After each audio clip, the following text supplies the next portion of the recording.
Meio-dia e meio, olha, estamos de volta e olha essa história. Um caminhoneiro foi preso pela PRF por ter quebrado um radar de trânsito na BR-020. O Marcos Moreira está de volta porque essa situação aconteceu em Formosa e ele conta pra gente qual que é o motivo, hein, Marcos, dele ter feito isso.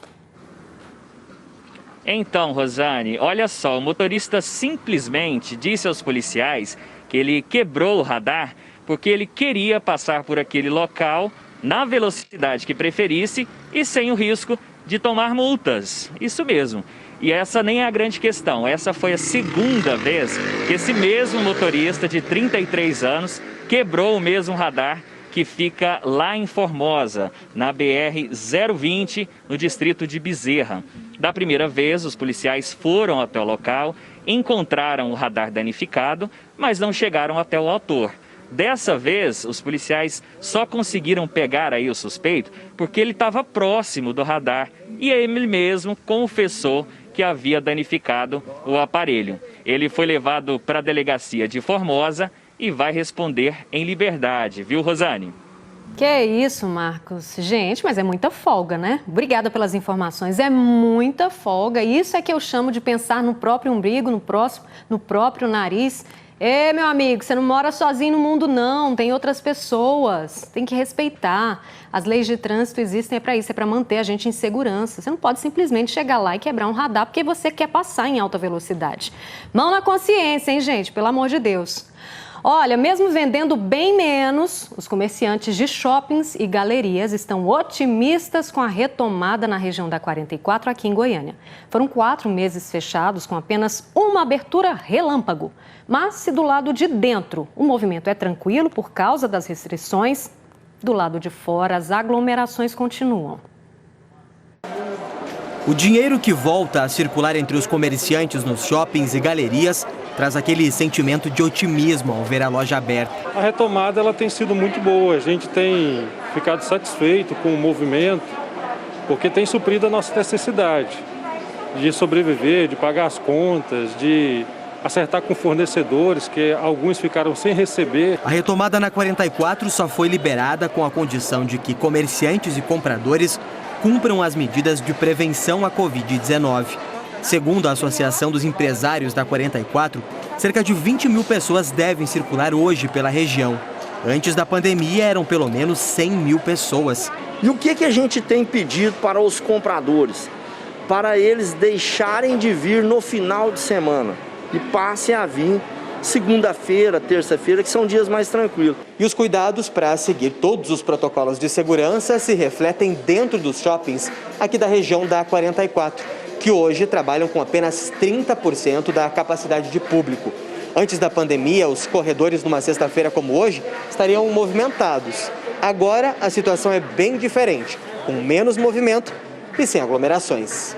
Mesmo assim, os empresários comemoram a retomada e avaliam com otimismo os primeiros dias de portas abertas. A gente percebe um retorno gradativo dos nossos clientes, dos lojistas que também têm vindo ao longo dos dias. Aí a gente tem percebido um aumento do volume de lojas reabrindo. Nós percebemos desde a abertura na terça-feira o movimento dos compradores que têm vindo agora de carro, porque as caravanas não são permitidas.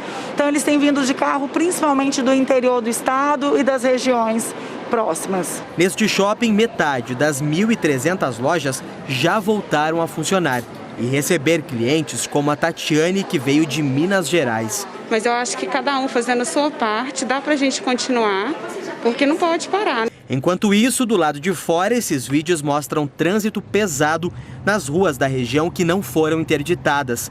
Nas calçadas, ambulantes e consumidores se aglomeram. Muitos não utilizam as máscaras e não estão preocupados com a contaminação do Covid-19. Tem que preocupar, viu, gente? E olha, o valor da multa para quem não usar máscara em Goiânia pode diminuir. A Câmara Municipal vai discutir o projeto nos próximos dias. O projeto é do vereador Wellington Peixoto e chegou à Câmara Municipal esta semana. Nós tivemos acesso ao documento que diz o seguinte: no caso do descumprimento do uso da máscara, a multa passaria de R$ 627 para R$ 110.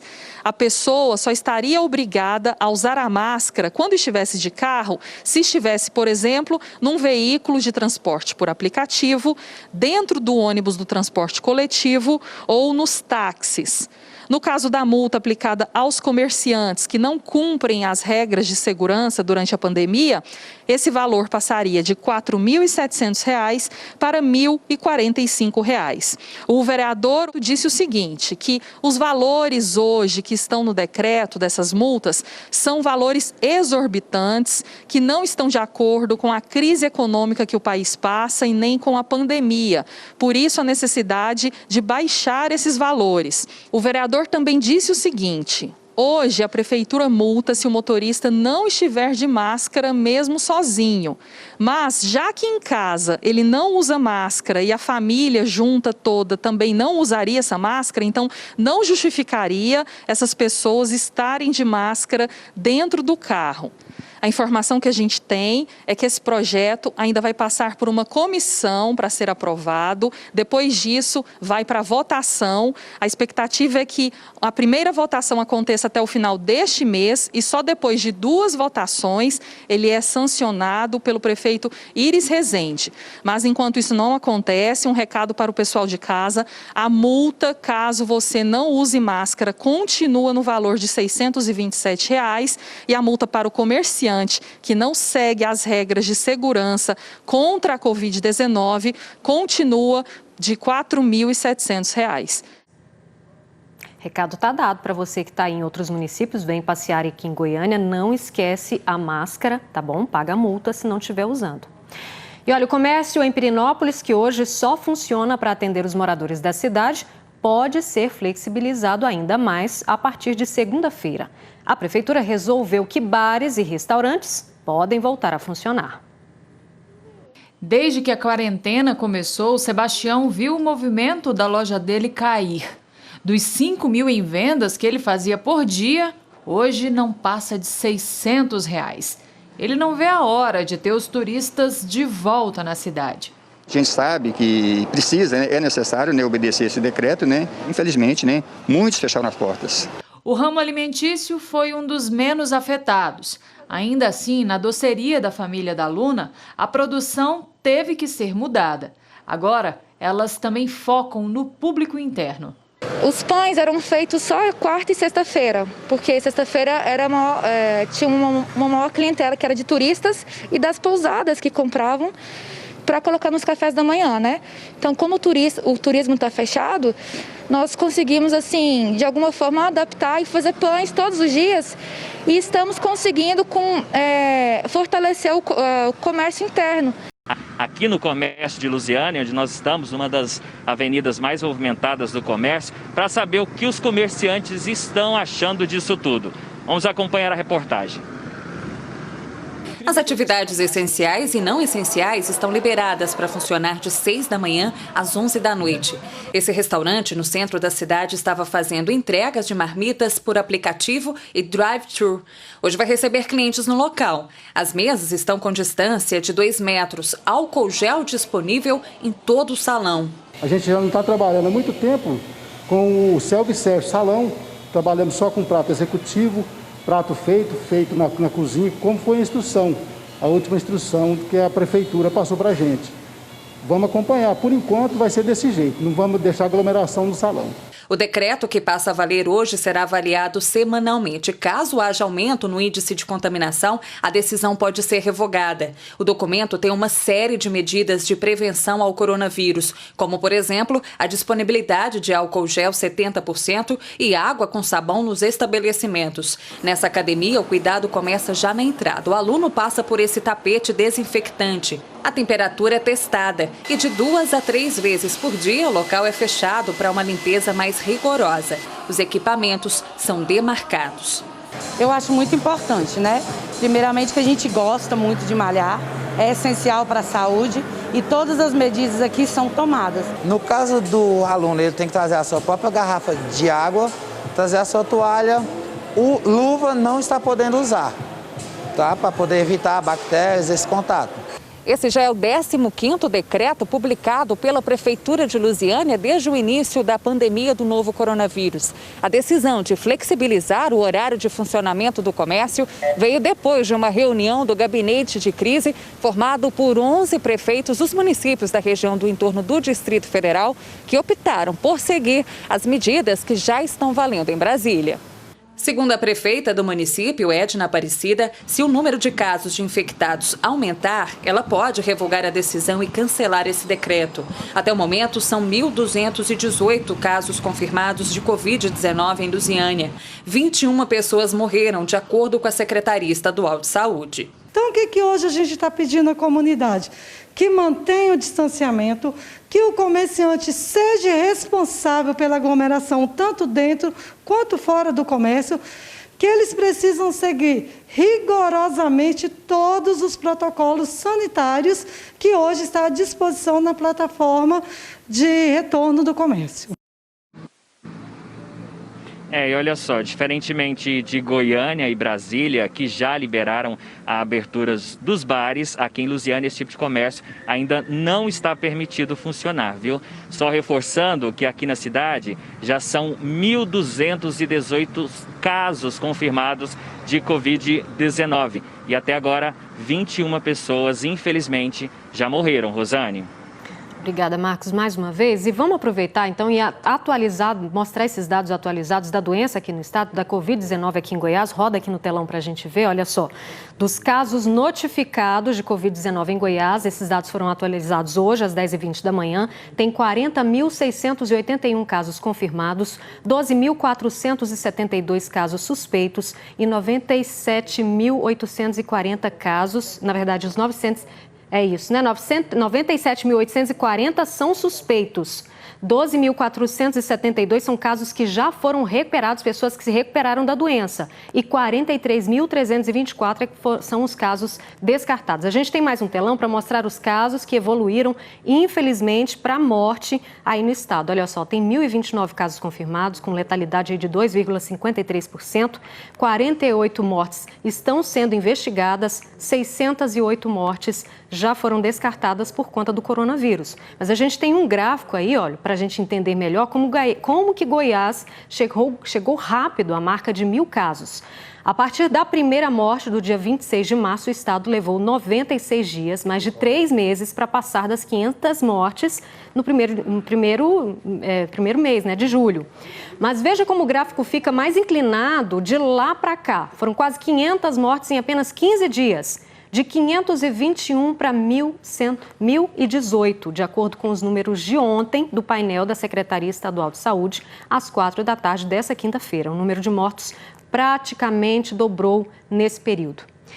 E eu continuo nesse assunto de coronavírus e converso pela internet com o secretário estadual de Saúde, Ismael Alexandrino, secretário que está aqui com a gente. Obrigada por participar do Jornal Anhanguera. E a gente quer saber, assim, infelizmente, nós ultrapassamos a marca de 1.000 mortes por Covid-19 e eu acho que o que todo mundo está assistindo em casa e está pensando e preocupado é quais as ações a partir de agora para evitar a contaminação da doença. Secretário, muito boa tarde para o senhor.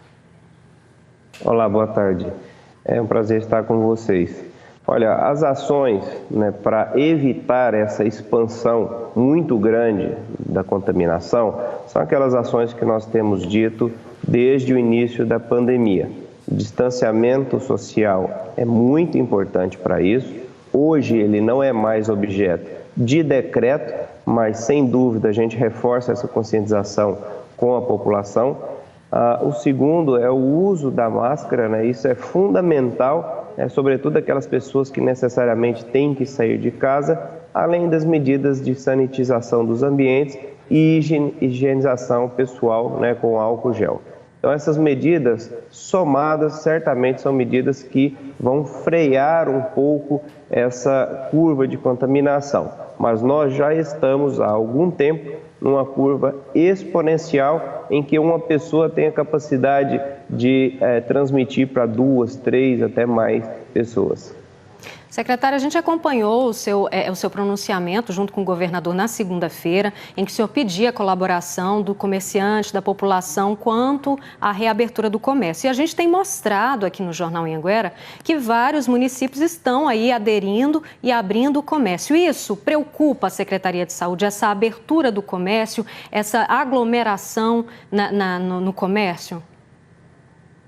Olha, toda movimentação que faz com que as pessoas mobilizem mais ou se aglomerem, preocupa a Secretaria de Saúde. O que nós precisamos achar é o ponto de equilíbrio. Mas eu acho mais sensato existir regramento e as pessoas obedecerem do que colocar, do ponto de vista de decreto, um isolamento e um fechamento, sabendo que dentro daquela loja tem pessoas, de forma, às vezes, desrespeitando o decreto e não tomando nenhuma atitude. Então, nesse momento que a população ela se encontra saturada, de ficar em casa ou de não poder exercer o seu trabalho, seguindo os decretos, as normativas dos protocolos que estão no decreto, eu acho que é mais salutar e a gente vai ter um resultado mais positivo.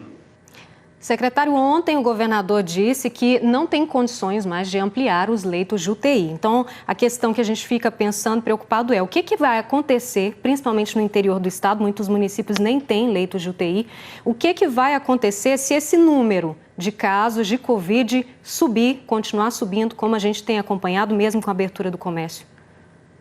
Olha, só contextualizando essa fala do governador, foi uma fala que ele transmitiu ontem, por vídeo, na ocasião da inauguração de mais um UTI no estado de Goiás, na cidade de São Luís de Montes Belos. Foi a última parte da fala dele e que ele falava do ponto de vista de planejamento, tinha aquele limite. Do ponto de vista de execução, nós ainda temos alguns leitos para serem abertos de unidade de terapia intensiva, tanto que abrimos ontem o de São Luís de Montes Belos. Provavelmente na segunda-feira começa mais 18 leitos de UTI também em Anápolis e alguns outros que nós estamos trabalhando. Mas do ponto de vista de planejamento, de fato, existe um limite. Do ponto de vista de execução, esse limite ainda está um pouquinho abaixo e temos alguma capacidade ainda de ampliação. Mas mesmo esse de execução também tem um limite. Daí a importância da população fazer o seu papel também do ponto de vista de tomar os cuidados, não só de ficar em casa, mas mesmo quando sair, manter o distanciamento, utilizando aí a máscara, os cuidados. É um novo hábito de vida, mas nós precisamos adotá-lo para superar essa crise. Secretário, só para encerrar mais uma questão, que ontem nós mostramos aqui no Jornal Anhanguera, primeira edição, que lá em Anápolis a ocupação de leitos de UTI já estavam ali lotadas praticamente com pacientes de Covid, ou seja, há aí uma preocupação para pessoas que tenham outras doenças, que necessitem do leito de UTI, estar ocupado com pacientes da Covid. Existe alguma organização, alguma estratégia para manter também leitos disponíveis para quem tem, por exemplo, um AVC, um infarto, precisa do leito de UTI? Existe sim, os leitos de Covid hoje eles são dedicados, mas temos também leitos gerais para outras patologias. Os dedicados temos em torno de 86% de ocupação, os não dedicados para outras patologias em torno de 85%. Isso de UTI. De enfermaria varia de 61% a 66%. Obviamente que se precisarmos de mais leitos de Covid, a gente avança sobre os demais, mas os demais estão preservados. Prova disso é que as patologias que geram muitas mortes, como, por exemplo, patologias de caráter cardiovascular e oncológico, no nosso estado nós mantivemos exatamente os mesmos números comparados ao ano anterior. E no mês de maio e junho tivemos até um número inferior, ou seja, mesmo com a pandemia, nós temos assistido essas outras urgências e emergências, inclusive o trauma. Tá certo. Muito obrigada mais uma vez pela sua participação, por esses esclarecimentos, viu, secretário? Uma boa tarde para o senhor. Boa tarde, bom trabalho. E olha, a juíza Lívia Vaz da Silva acolheu o pedido do Ministério Público Estadual e decretou a indisponibilidade de bens do vice-prefeito de Goiatuba, Gilberto Borges de Oliveira, e do ex-secretário de Obras do município, Luciano Ferreira Santana. Na ação, o promotor de justiça, Rômulo Correia de Paula, aponta que em 2017 o vice-prefeito utilizou mão de obra e material de construção da prefeitura para uma obra na casa dele. Segundo o promotor, o ex-secretário de Obras, usando do cargo, ajudou nessa ação. De acordo com a ação, foram produzidos e entregues na casa do vice-prefeito cerca de 2.000 blocos de cimento, um total de R$ 3.600. Isso fora as horas de trabalho dos servidores. A Justiça bloqueou do vice-prefeito de Goiatuba R$ 114.400. Do ex-secretário de Obras foram bloqueados R$ 110.800. Entre danos morais, coletivos, danos materiais e multa civil, o ex-secretário de Obras de Goiatuba, Luciano Ferreira Santana, disse que ainda não teve conhecimento do fato. Nós não conseguimos contato com o vice-prefeito Gilberto Borges de Oliveira e com o promotor Rômulo Correia de Paula, responsável pela ação. E olha, há alguns meses a gente sabe, né, que o uso de máscara se tornou obrigatório. Com isso, parte do rosto fica escondida. No caso das mulheres, então, as máscaras acabam tampando a maquiagem. O batom, por exemplo, praticamente deixou de ser usado. E a atenção, gente, ficou voltada para os olhos. Com isso, muitas mulheres estão investindo, sabem em quê? Procedimentos para deixar o olhar mais atrativo. E claro que os atendimentos seguem todos os cuidados de prevenção. Olha lá. Os cuidados com a higiene, que sempre fizeram parte da rotina, agora estão redobrados. Até o espaço entre um agendamento e outro está maior, para dar tempo de deixar tudo limpo. Eu lavo todos os instrumentos com água corrente, com a escova própria, passo o álcool 70 e coloco na estufa. Há um ano, a Catrine se especializou como designer de sobrancelhas e viu a procura pelos procedimentos aumentar desde que o uso de máscaras se tornou obrigatório. Ela atendia em média 5 clientes por dia. Hoje, são pelo menos 9. As mulheres não se preocupavam tanto, elas marcavam sempre, às vezes ficava um mês para marcar. E agora, depois com o uso obrigatório da máscara, eu percebi que elas marcam mais, em cada 15 dias, por exemplo. A Bianca tá nessa lista de quem passou a cuidar mais do olhar. Agora, como só os olhos e a sobrancelha ficam em evidência, a primeira coisa que a pessoa repara é a sobrancelha. Então, eu particularmente passei a ter esse cuidado maior, de logo quando cresce já querer fazer a sobrancelha. Outro procedimento que também está sendo muito procurado pelas mulheres é a extensão de cílios. A Cíntia até precisou contratar mais uma funcionária para atender a demanda, que nos últimos meses aumentou mais de 30%. A técnica se tornou mais popular nos últimos 2 anos e mais procurada nos últimos 2 meses. Além das clientes que eu já tinha, vieram clientes novas. E o que elas mais diziam é porque trabalham, precisa passar uma boa aparência na empresa e com o uso da máscara não tinha muito o que fazer. Então elas queriam destacar a área dos olhos. Os atendimentos são agendados para evitar o contato de uma cliente com a outra e todas as medidas de prevenção foram adotadas. A gente tem o álcool em gel, eu trabalho com luvas, as máscaras, tanto a minha quanto da cliente. A gente usa esses protetores aqui, que é individual, após o procedimento eu troco, e o lençol da maca também. A gente troca a cada procedimento para cada cliente. E as clientes que já conheciam o procedimento, agora aumentaram ainda mais as visitas. A autoestima vai lá em cima, a gente só recebe elogios, as pessoas ficam olhando para ver que tem alguma coisa diferente. E fica tão natural que a pessoa não sabe o que é, mas sabe que tem alguma coisa que está diferente. Ficou bonitona mesmo, né? Olha, Itumbiara e Goiatuba, no sul do estado, publicaram novos decretos sobre o funcionamento do comércio. Essas mudanças foram feitas a partir do decreto do governo do estado. Quem tem mais informações sobre esse assunto é o Emerson Ferreira. Emerson, boa tarde para você. O que muda por aí, então? Oi, Rosane, boa tarde para você, boa tarde para todos. Uma das novidades é o horário de funcionamento, Rosane, de bares, restaurantes e lanchonetes, que agora vão ter um horário mais estendido, de 6 da manhã até as 11 da noite. Mas, claro, obedecendo ao limite de 30% da capacidade. Após as 11 da noite, somente o serviço de delivery ou retirada no balcão. Autoescolas também devem obedecer ao limite de 2 pessoas por veículo. Mercearias, sacolões, farmácias e mercados e todos que se enquadrem como microempresas podem funcionar sem restrição de horário, mas seguindo as regras de higiene e segurança. Food trucks, por exemplo, vão funcionar exclusivamente na modalidade de delivery ou retirada no local.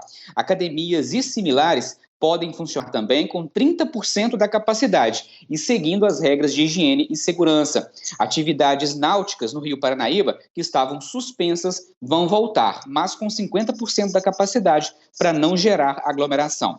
Continua obrigatório na cidade o uso de máscara e aferição de temperatura nos supermercados e a proibição de aglomeração em espaços públicos e privados.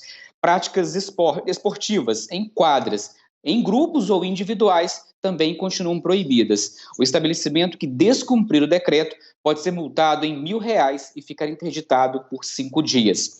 Já em Goiatuba, pelo novo decreto, o comércio pode funcionar de 6 da manhã até as 11 da noite e está autorizado o funcionamento aos finais de semana. Pelo decreto anterior, o comércio lá só podia abrir de 6 da manhã até 8 da noite. Antes, aos finais de semana também, só serviços essenciais poderiam ficar abertos. É uma retomada gradual, claro que a gente também continua acompanhando aqui no Sul. Rosane. Tá certo, Emerson, obrigada. Retomada com responsabilidade, né, gente? Hora de conferir a previsão do tempo para essa sexta-feira.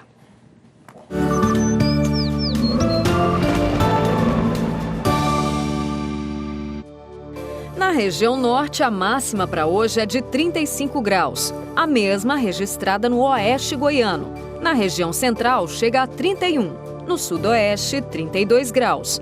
Na região leste, a mínima para essa sexta-feira é de 14, a mesma registrada no sul do estado. A sexta continua de tempo seco e sem chuva. Em Catalão, a umidade mínima é de 23%, Jataí, 21%, Lusiânia, 24% e Itumbiara, a umidade mínima é de 22%.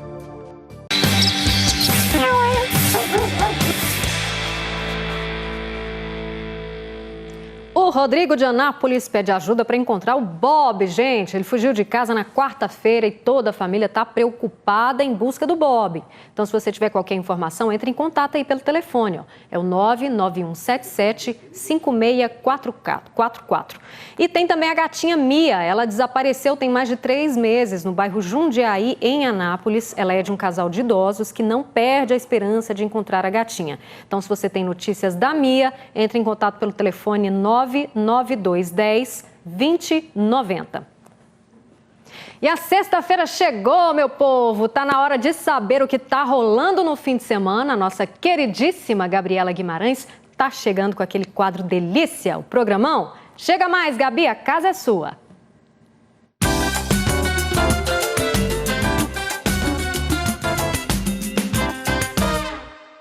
Sexta-feira chegou e tem que ter programão aqui no seu Jornal Anhanguera, né? Então nada de perder tempo, olha só a programação que tá rolando. Direto de Itumbiara tem Fábio Souza e Cristiano, a dupla que tá com nova música de trabalho. Mandou um convite aqui pra gente. Aqui é o Fábio Souza. E aqui é o Cristiano. E nós estamos aqui para convidar vocês para assistirem no nosso canal do YouTube, hoje a partir das 20 horas, a nossa live, onde a gente vai estar lançando a nossa música de trabalho, Deve Ser Amor, que é mais ou menos assim. Pode ser amor, pode ser os sintomas de uma paixão que me deixa confuso, sem explicação. E hoje também tem Lorena Santos. Gente, vamos viver que atrás vem muita gente.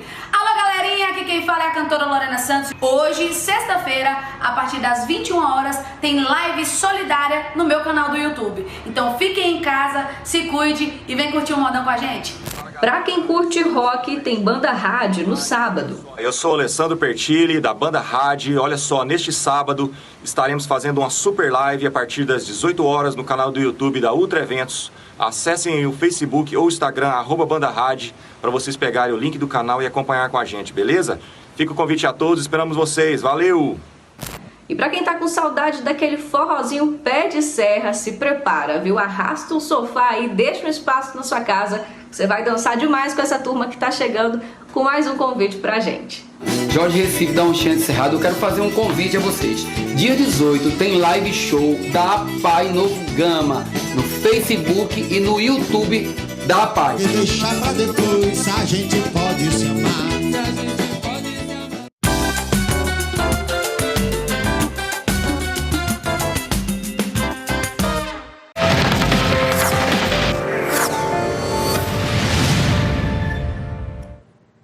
A Amanda Cristina de Mineiros mandou essa foto maravilhosa e diz que tanta beleza assim só pode ser coisa de Deus. Que paz, hein, Amanda? O Weber de Rio Verde tirou essa foto em Caçu, no alagado do Rio Verdinho. Olha só que pintura essa paisagem que a Adriana de Itumbiara, no sul do estado, mandou pra gente. E essa foto foi tirada num rancho, na cidade de Inaciolândia, também no sul do estado. A Adriana disse que sempre acompanha o Jornal em Anguera e aproveitou para nos brindar com essa paisagem belíssima. Valeu, Adriana. Muito obrigada por lembrar da gente. Imagem belíssima demais. Deixa eu aproveitar e mandar meu beijo, meu cheiro, que hoje é meu último, viu, gente? Deixa eu lembrar vocês, na partir da segunda-feira, o Thiago Vieira volta. Ele estava dodói, já está bem melhor. Segunda-feira ele assume a casa dele. Então, deixa eu mandar um beijo então pro pessoal. Ellen e Isabela de Cidade Ocidental, Renata e Gustavo Mota de Formosa, Adriana e Luan de Anápolis, a Rosângela Ribeiro de Alexânia tá mandando um beijo, um cheiro para todos os agentes de saúde da cidade. Ô, trem bom, um beijo, um cheiro para vocês, viu? A Gisela, Geralda e Guiomar de Anápolis, mandar um beijo também para o Milton Parreira de Rio Verde, Milton Ferreira de Rio Verde também, Júnior Cabeleleiro de Corumbá de Goiás, Raquel e Manuel Messias de Goianésia, o Augusto de Itumbiara, que diz que assiste a gente todos os dias, o Júlio de Goianésia, Juliano de Rio Verde, o Cleiton e Valdeci de Goianésia também. E olha só, Sebastião Lourenço Pinheiro, ele disse que é de Jaraguá e quer mandar um abraço para o Sargento Cesário de Catalão. Tá dado o recado. Mandar um abraço também para o Helenaldo de Catalão também, a Sueli e Flávio de Goianésia, Idalina Terezinha de Anápolis, Leandro de Itumbiara, Rosa de Quirinópolis, Luzinete, Elissandra e João do Jardim Esperança em Anápolis. Um beijo, um cheiro para todo mundo que está aqui juntinho comigo, tá bom? Deixa eu mandar mais um aqui para o Enzo, o Gabriel e a Gabriela de Pirinópolis, a Dionísia de Cocalzinho, daqui a pouco, se der eu chamo mais. Enquanto isso, você vai mandando aqui pra gente, 629-8545-5555, que eu vou ficar feliz demais de ter você aqui pertinho de mim, que é você que faz esse jornal ficar gostoso, tá bom? Muito obrigada pela companhia, muito obrigada por todos esses beijos e abraços, tá bom? Olha, agora um assunto que costuma dividir opiniões, o horário de verão. No ano passado, a gente não precisou mexer nesse relógio não, gente. Mas e esse ano? Como é que fica? Olha, já tem orientação para que ele seja cancelado, viu? Vamos ver. A recomendação é do Ministério de Minas e Energia. Um dos argumentos usados pelos especialistas para cancelar o horário de verão é o relógio biológico, que é afetado diretamente e impacta na produtividade das pessoas. E se a ausência do horário de verão faz bem para o organismo, não está fazendo é para o bolso. É que tem muita gente achando que a conta de luz esse ano é mais cara. O país está passando uma situação meio complicada e acho que como o consumo aumenta muito, aí aumenta o preço também, né? Mas isso pode ter uma explicação. Esse ano, por conta da pandemia, as pessoas ficaram mais tempo em casa e, consequentemente, consumiram mais energia elétrica, o que impacta na conta. O Antônio é dono dessa lanchonete. A energia é essencial para manter os maquinários funcionando 24 horas. De novembro até hoje, percebeu uma diferença na conta de luz de 20%. Não tendo horário de verão, eu senti que teve um aumento na conta de energia. Então eu acredito que seria melhor se voltasse até o horário de verão. O objetivo do horário de verão é aproveitar o sol, reduzindo o consumo de energia, principalmente no horário entre 6 da tarde e 9 da noite, considerado o horário de pico. Mas e aí, tá fazendo falta? Fez diferença não. Eu acredito que o horário de verão, ele deixa a gente um pouco perdido. Veja a seguir, a falta de visibilidade provocada pela poeira na estrada de terra pode ter sido a causa de um acidente na zona rural de Jataí. Tássia Fernandes. O motorista teria tentado ultrapassar um veículo, mas por conta da poeira não percebeu que uma carreta seguia no sentido contrário da pista e acabou batendo de frente. Daqui a pouco os detalhes e também tem alerta para os motoristas. Lá de Quirinópolis, no sudoeste do estado, uma menina de 11 anos decidiu ajudar a mãe, o pai e os 3 irmãos. Ela escreveu uma carta para pedir ajuda. Você vê imagens de Catalão, no sudeste de Goiás, 26 graus neste momento. E a Vitória, que tem 10 anos, é de Lusiânia, é quem vai chamar o intervalo pra gente. Jornal Anhanguera volta já.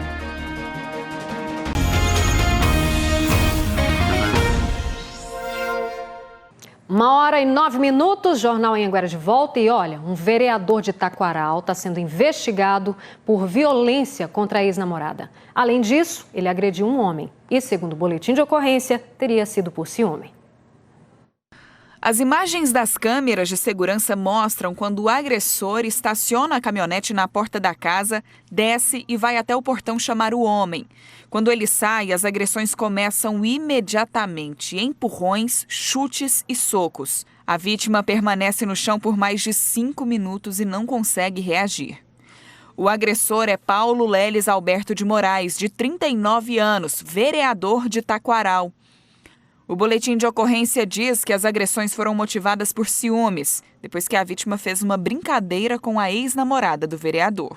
Bom, Gilberto, que foi agredido pelo vereador, topou conversar com a gente pela internet. Gilberto, a gente até consegue ver, né, que o seu olho ainda está bem machucado, o seu rosto ainda está com os ferimentos dessa agressão. Como é que tudo aconteceu? Eu estava ajudando alguns amigos meus a entregar uns hambúrgueres aqui em Taquaral e o hambúrguer da Gabriela ficou por último. E aí eu liguei para ela veio buscar e ela encostou o carro do lado do carro dos hambúrgueres. E enquanto ela veio pegar o hambúrguer, eu entreguei para ela, eu fiz a brincadeira, eu puxei a máscara dela e falei assim, não vai passar corona para mim. Eu fiz uma piadinha com ela e ela foi embora. Passou uns 10 minutos, ele me chamou na porta de casa, né? Ele voltou lá. E aí ele já veio me agredindo do nada, sem falar nada. E eu perguntei, cara, você tá doido? Por que você tá me batendo? Ele falou assim, não, eu vou te ensinar a mexer com a mulher dos outros. A ex-namorada do vereador diz que também foi agredida um pouco antes dentro do carro pelo mesmo motivo. Segundo ela, os dois tinham terminado o relacionamento há um mês, mas estavam conversando naquele dia. Paulo insistia em voltar. E deu um murro no painel do meu carro que quebrou o ar-condicionado, assim, do lado direito. E eu sem saber o que fazer, eu olhando assim, meu Deus. Aí foi aí que começou as agressões. Ele puxou meu cabelo assim pro lado dele, e mordeu minha bochecha e falou assim, vagabunda, me xingando, deu tapa na minha cara. Na hora que ele deu tapa, meu óculos caiu. Na noite do crime, o vereador não foi encontrado pela polícia. Em um áudio enviado para Gabriele, Paulo assume os ciúmes e as agressões. Eu te amo demais. Sempre tive o pé atrás com você, com medo de você me trair, com medo de palhaçada, entendeu? Sempre. Aí, velho, eu surtei, velho. Eu não sei o que me deu na hora, me deu um branco, não sei o que é. Acho que um pouco foi a desgraça da pinga mesmo. Em mensagens de texto, o agressor se diz arrependido, que não sabe o que aconteceu e reforça. Você me conhece, não sou homem de bater em mulher, mas se você realmente me amasse, ia pensar um pouco em mim.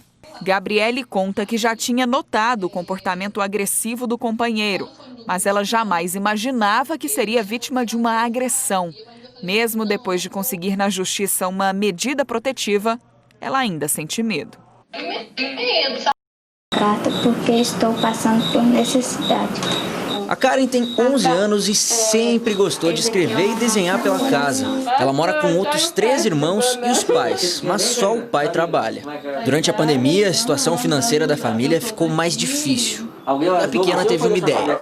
Eu fiz no Natal, aí deu certo.